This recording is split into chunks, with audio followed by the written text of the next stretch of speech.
Bonjour Madame Le Marchand. Bonjour. Après 2 ans d'absence, le festival Jour de Fête revient pour sa 5e édition. Est-ce que vous avez un petit mot à dire sur ce festival ? Oui, alors je suis vraiment très très heureuse que ce festival reprenne ses droits après 2 ans d'absence, comme vous venez de le dire, parce que c'est aussi une façon pour le cinéma de retrouver son public et peut-être aussi de développer le public qui va venir dans les salles. Quelle est la place du cinéma, notamment le cinéma Le Basselin, dans la politique de la ville ? Alors le cinéma de Basselin occupe une place très très importante dans la politique culturelle de la ville. C'est un acteur extrêmement actif du paysage culturel et notamment, pas seulement, mais notamment en direction des jeunes publics et des scolaires. Mais là, on est dans les jeunes publics, les familles, et c'est vraiment une place très très importante. Très bien, je vous remercie. Maintenant, on va aller chercher un petit peu plus d'informations auprès de Sandrine, la directrice du cinéma, et de Charlotte, qui est chargée de la programmation et des animations. Bonjour Sandrine, bonjour Charlotte. Bon alors, finalement, la programmation du festival est terminée. Est-ce que vous pouvez nous en dire un petit peu plus sur Jour de Fête ? Oui, effectivement, on est très heureux de pouvoir proposer à nouveau le festival Jour de Fête, puisque ça fait 2 ans qu'il n'a pas pu avoir lieu. Donc là, l'édition 5 est toute prête et va avoir lieu donc, du 9 au 15 avril. D'accord, très bien. Et au niveau de la programmation, est-ce qu'il y a des animations à ne pas rater ? Il y en a plein. J'ai envie de dire qu'il faut venir tous les jours ou presque. Donc c'est du 9 au 15 avril et on vous propose plein de choses différentes. Donc on va commencer par un ciné-concert. Mon premier ciné-concert ouvert à tous à partir de 3 ans, sans limite d'âge parce que c'est vraiment magique. On fera comme tous les ans un ciné-petit-déj, un ciné-cadeau et plein d'animations surprises.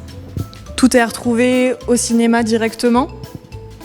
Oui, la programmation, oui, tout est. On a un petit programme qui regroupe toute la semaine, qui va être disponible au cinéma, mais aussi distribué en ville dans les magasins. D'accord, très bien. Et sur les réseaux sociaux et sur notre site internet. Est-ce qu'il y a un abonnement ? Non, il n'y a pas d'abonnement. Ce sont des séances ouvertes à tous les jours, comme des séances normales.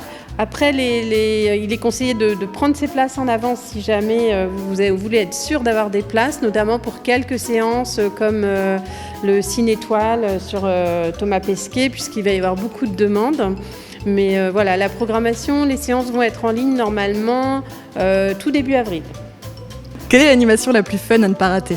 Alors il y en a plusieurs, mais on a choisi de mettre Pat et Matt à l'honneur cette année parce que Pat et Matt seront présents avec nous. Donc cette année, ça sera le mercredi 13 avril pour un cinéphile ou goûter. On aura Pat et Matt avec nous, également les petites marionnettes qui ont servi à faire le film d'animation Pat et Matt. Et plein de surprises, on aura des structures gonflables, mais on a aussi un ciné-cadeau, on a plein d'avant-premières, il y aura du maquillage, il y a plein de choses pour les enfants. On va beaucoup rigoler. Et la séance avec Thomas Pesquet en réalité virtuelle quand même, qui va être impressionnante. Dans les yeux de Thomas Pesquet, dans la tête de Thomas Pesquet, dans les étoiles avec Thomas Pesquet.